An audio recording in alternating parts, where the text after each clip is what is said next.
Halo sobat, selamat datang kembali di channel Jenggot Naga. Karena Kang Google-nya sedang sibuk. Kali ini Mimin Google yang akan membawakan ceritanya. Jangan lupa subrek karena subrek itu gratis hehehe wakaka. Selamat menonton dan terima kasih. Setelah mengalami kematian karena kecelakaan mobil, Lin Feng melintasi dunia dan menemukan kalau dirinya di dunia lain dalam keadaan hampir mati. Karena itulah ia berhasil mendapatkan kesempatan untuk hidup kedua kalinya. Dengan kehidupan barunya sebagai tuan muda Lin dari klan Lin, apakah ia berhasil menjadi seorang seniman bela diri yang hebat dan berhasilkah ia membalaskan orang-orang yang membuli dirinya dulu? Seni bela diri adalah yang menentukan nasib kamu serta hidup dan mati kamu. Yang lemah dipermalukan sementara yang kuat memandang rendah dunia. Roh bela diri merupakan bakat bawaan orang-orang di benua ini dan dianggap sebagai jiwa pejuang. Dapat dikatakan bahwa prestasi seorang pejuang terkait erat dengan semangat bela diri mereka. Ada banyak jenis roh bela diri. Roh alam seperti api, es, angin topan, penerangan, dan lain-lain. Roh senjata seperti pisau, senjata, pedang dan tombak. Roh binatang seperti harimau putih, badak gila, kera yang kejam dan ular naga. Selain itu ada juga banyak roh jiwa yang kuat seperti roh abadi. Roh bela diri itu akan berevolusi dan meningkatkan kekuatannya bersama dengan tingkat budidaya tuannya. Kota Yangzhou. Rumah keluarga Lin. Lin Feng membuka matanya dan menatap ruang dengan interior kuno dan asing. Di ruangan yang asing namun terasa akrab. Matanya mengungkapkan kebingungan dan sedikit frustrasi. Untung aku masih selamat, Lin Feng berbisik di dalam hatinya. Pada saat itu senyum kecutnya lenyap dan sedikit senyum muncul di sudut mulutnya. Betul, dia awalnya adalah siswa senior dari sekolah Huaxia Jiangnan. Namun, karena kecelakaan mobil, jiwa Lin Feng menyeberang ke dunia lain dan merasuki pada tubuh pemuda dengan nama yang sama. Jiwa Lin Feng merasa agak tertekan tapi itu bukan karena jiwa dia menyeberang ke dunia lain. Di bumi sebelumnya, dia adalah anak yatim piatu dan dirawat oleh kakeknya. Suatu hari setelah Lin Feng diterima menjadi mahasiswa baru di perguruan tinggi, kakeknya akhirnya merasa lega kemudian meninggal karena terlalu banyak bekerja. Dia mewariskan Lin Feng uang di banknya cukup untuk membayar kuliahnya. Di desa tempat tinggal Lin Feng nilai warisan uang kakeknya merupakan sebuah kekayaan yang besar. Dan kakeknya telah bekerja keras sampai mengabaikan kesehatannya untuk mengumpulkan uang yang diwariskannya itu. Lin Feng bersungguh-sungguh belajar di perguruan tinggi agar supaya mendapatkan kelulusan terbaik. Dia ingin berusaha sendiri untuk mengubah nasibnya untuk memenuhi keinginan kakeknya. Tapi Lin Feng perlahan-lahan mengerti bahwa tidak peduli seberapa keras dia bekerja dan berapa banyak usaha yang dia lakukan itu tidak ada artinya di zaman ini, di mana tingkat sosial dan jabatan orang tua seseorang memainkan peran penting. Pada semester akhir, di pesta koktail yang diadakan di salah satu hotel, seorang mahasiswa juniornya anak dari orang kaya, membuat mabuk seorang mahasiswi yang magang bersamanya. Kemudian orang-orang mulai diam-diam pergi. Memahami apa yang sedang terjadi, Lin Feng pergi untuk menghentikannya. Pada akhirnya, usahanya selama 4 tahun menjadi sia-sia. Dia dikeluarkan dari sekolah dengan alasan berbuat tidak senonoh bercinta dengan teman sekolahnya. Tuduhan itu tidak dapat disangkal Lin Feng. Karyawan mahasiswi itu memberikan kesaksian dan membenarkan tuduhan itu. Perbuatan baiknya berujung membawa petaka. Dia dituntut oleh mahasiswi yang dia bantu serta anak kaya itu. Dengan kesaksian keduanya dan bukti yang ada di sana, Lin Feng yang tidak memiliki uang atau koneksi tidak mampu melawan tuntutan hukum. Nasibnya terpuruk dan terpasung. Dihukum penjara selama 8 hingga 10 tahun. Status sosialnya terpuruk dan terhina di masyarakat.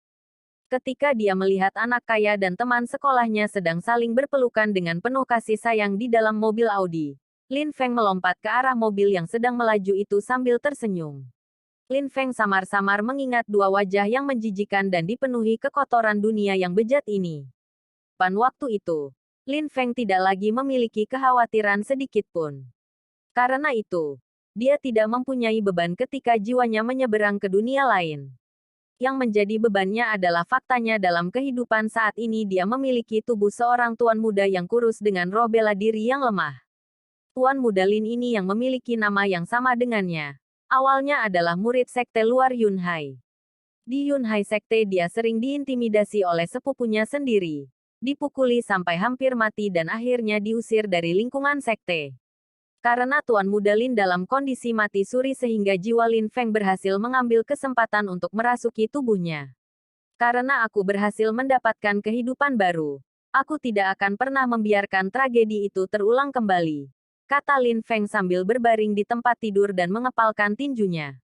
Jiwa Tuan Muda Lin tidak menerima tubuhnya dirasuki Lin Feng. Lin Feng berkata, "Jangan khawatir. Mulai sekarang, kamu adalah aku dan aku adalah kamu.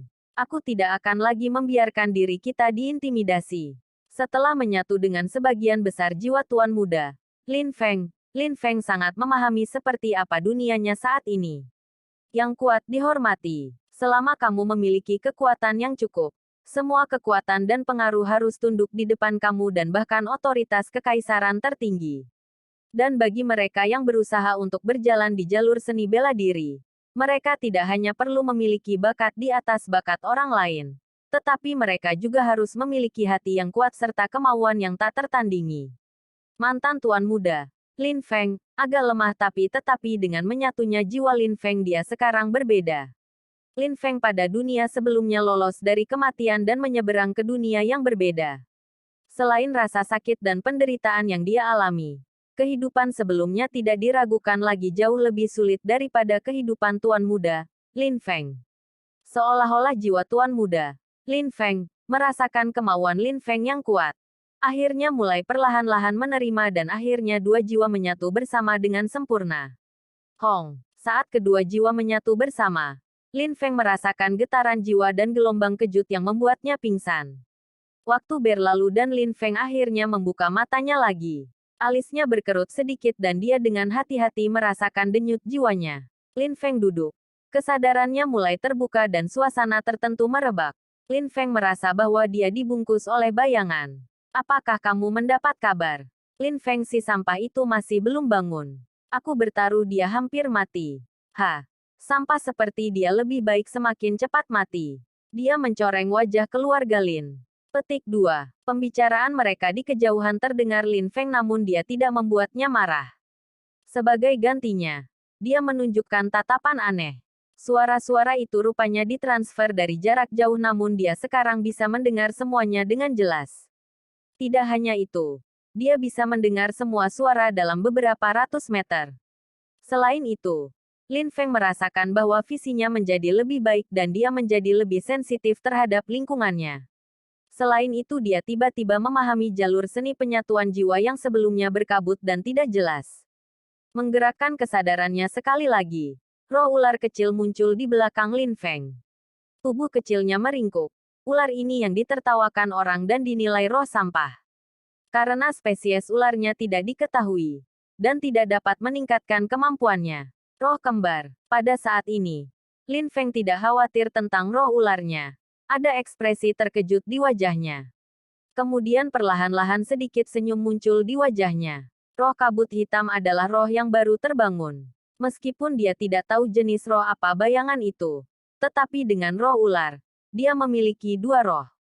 Seseorang yang lahir dengan dua roh juga dikenal sebagai roh kembar. Bahkan di dunia bela diri orang yang bisa membudidayakan dua roh dikenal sebagai jenius. Dia yang dipandang semua orang sebagai sampah saat ini memiliki semangat kembar. Kita akan memanggilmu roh gelap mulai saat ini. Lin Feng menunjukkan senyum tipis. Untuk dapat memiliki roh kembar harus disebabkan karena dua jiwanya yang menyatu. Memiliki dua jiwa digabungkan menjadi satu. Memiliki dua roh tidaklah sesuatu yang mengejutkan. Adapun kemampuan roh gelap ini, pada saat ini terlihat bahwa ia mampu meningkatkan kebugaran fisiknya. Menutup matanya Lin Feng mulai bermeditasi. Perlahan esensi dunia mulai mengalir ke anggota tubuh dan tulang Lin Feng memberi nutrisi tubuh dan roh bela dirinya. 2 jam kemudian, Lin Feng berhenti bermeditasi dan mulai menghembuskan udara kotor seperti asap dari hidungnya. Tepat setelah itu, dia merasa bahwa seluruh tubuhnya menjadi segar dan dia merasa senang ketika rasa sakit tubuhnya hilang. Menarik. Jadi ini adalah budidaya seorang prajurit. Lin Feng menatap tinjunya dan dengan sedikit mengeluarkan kekuatan. Terdengar suara berderak penuh energi. Kecepatan latihannya tampaknya lebih cepat dibandingkan dengan yang ada di ingatannya Tuan Muda Lin. Lin Feng berjalan keluar dari kamarnya dan di depan kamarnya ada halaman besar. Di halaman itu ada tiang kayu dan pilar batu untuk dia berlatih bela diri. Tiba di depan pilar batu. Lin Feng menggunakan jurus teknik bela diri. 9 gelombang berat. Angin mulai bersiul dan menembus udara. Seolah-olah ruangan diputar oleh gelombang demi gelombang. Pada waktu Lin Feng berteriak, dia meluruskan pinggang dan perutnya dan mengirimkan pukulan seperti meteor ke pilar batu. Pukulannya menciptakan suara guntur yang keras. Pilar batu langsung meledak menjadi tumpukan debu dan tersebar ke tanah. Selain itu, tekanan udara terus berlanjut bahkan setelah menghancurkan pilar-pilar batu. Tekanan udara menghasilkan beberapa suara keras dan menyebabkan udara bergerak maju seperti gelombang air laut. Tekanan udara ini menciptakan retakan pada pilar batu lain yang berjarak 2 meter. Pukulan ini harus memiliki kekuatan lebih dari 6.000 jin. Lin Feng sangat puas dengan efeknya. Saat ini, kekuatannya telah dipulihkan ke puncak dan ki-nya telah mencapai lapisan kelima. Bahkan teknik bela diri, 9 gelombang berat, yang dia latih telah berubah menjadi lebih kuat. Sebelumnya dia hanya bisa mencapai 5 gelombang besar. Tetapi sekarang dia benar-benar berhasil mencapai 6 gelombang besar. Karena terobosannya ia mampu menggunakan ki-nya dan mengirimkan 6.000 jin kekuatan. Sepertinya roh gelap tidak hanya meningkatkan penglihatan dan pendengaran tetapi juga kecepatan dan pemahaman aku. Lin Feng tersenyum. Dia disebut sampah bukan hanya karena roh ularnya tetapi juga karena kemampuan pemahamannya yang buruk. Yang berbakat pada usianya seharusnya sudah mencapai lapisan ki ke-6 atau lebih tinggi. Namun, dia hanya di lapisan kelima. Selain itu, kemampuan pemahamannya juga lebih rendah dibandingkan dengan yang lain. Bahkan ketika dia hanya berlatih satu teknik bela diri, dia terjebak pada gelombang berat kelima, dan menyebabkan dia diejek. Tapi sekarang, masalah kultivasi yang dihadapinya terpecahkan dengan munculnya roh gelap. Mampu meningkatkan kualitas seni bela diri seseorang secara keseluruhan. Tampaknya roh kegelapan bukanlah roh biasa. Xiao Feng, pria parubaya yang berdiri di halaman memanggilnya. Orang ini mempunyai postur tubuh agak mirip dengan Lin Feng tetapi tampak lebih kuat. Ayah, jawab Lin Feng. Orang ini adalah seorang kepala klan Lin dan juga ayah Lin Feng. Karena penggabungan jiwa, Lin Feng saat ini memiliki pikiran dan perasaan dari Tuan Muda Lin. Jadi, dia merasa wajar memanggil orang itu ayah. Xiao Feng, kamu, oke. Wajah Lin Hai bergetar. Lin Feng dipulangkan ke klan Lin dengan kondisi kritis dan selama ini ia berada dalam keadaan koma.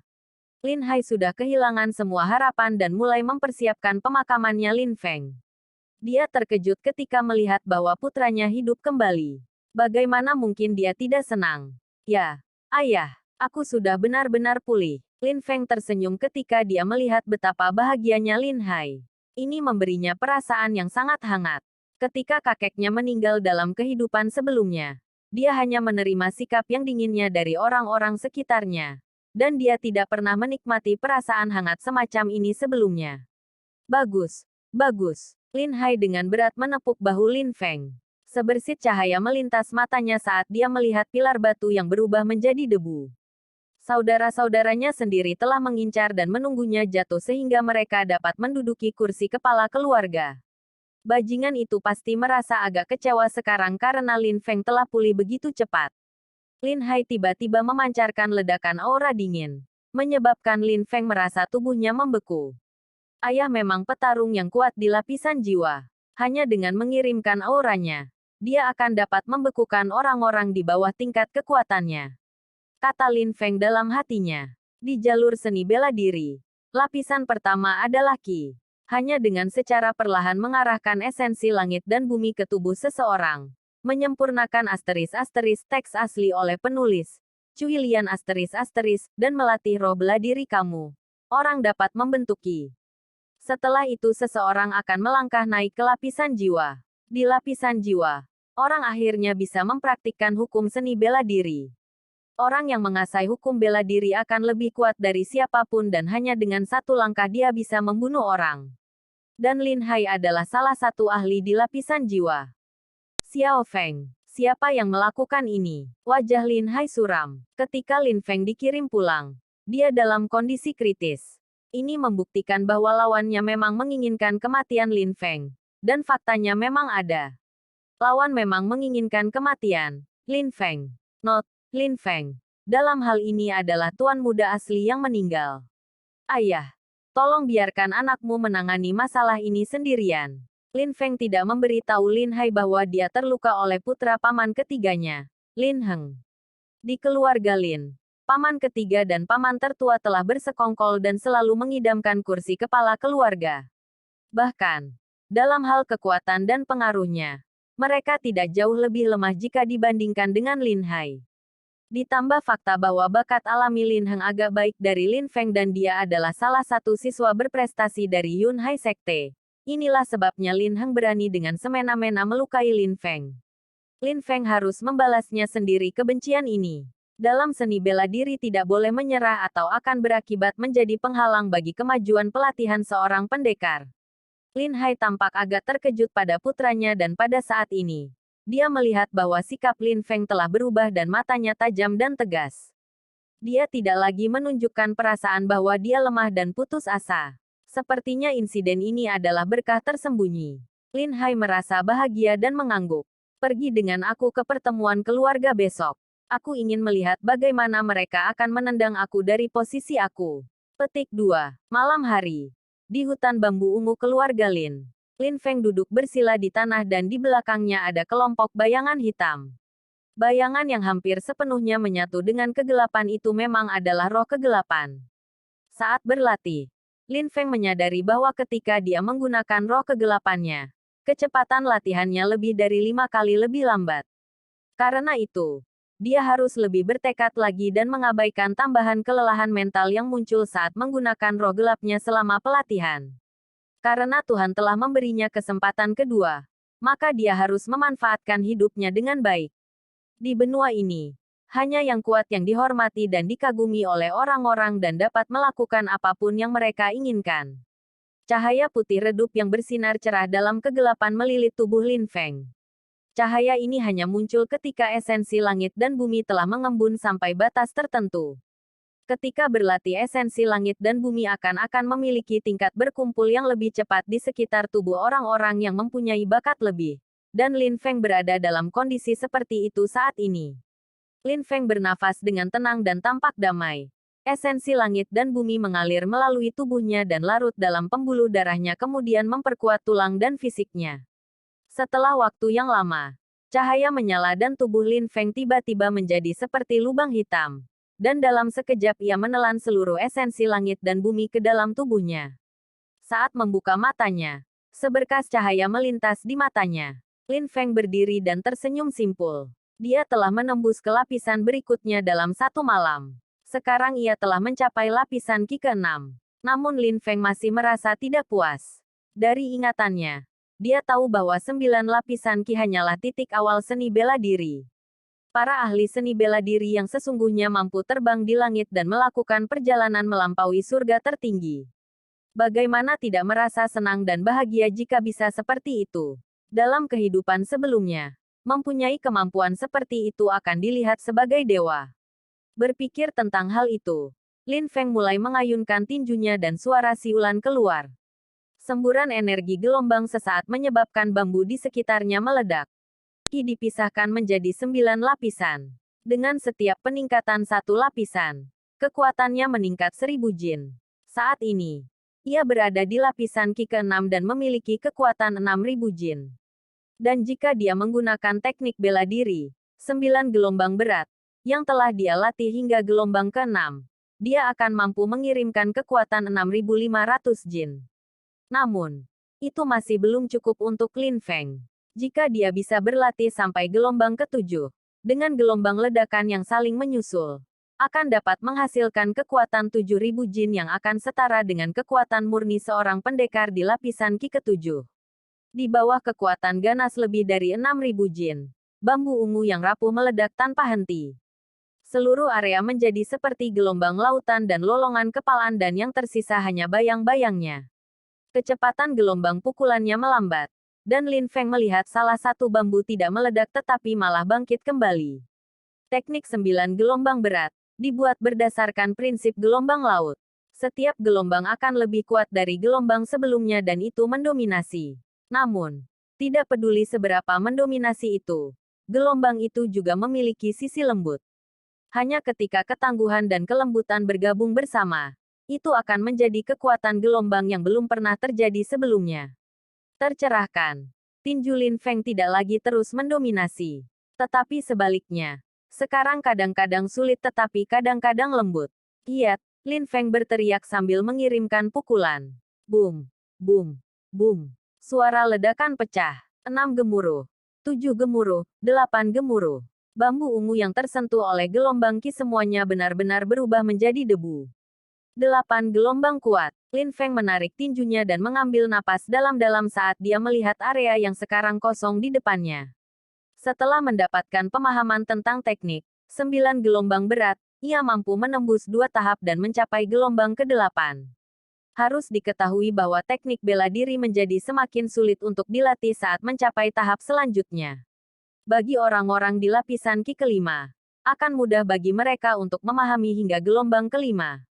Namun, orang-orang di lapisan Qi ke-8 mungkin belum tentu mendapatkan pemahaman tentang 8 gelombang. Tapi Lin Feng dapat melakukannya.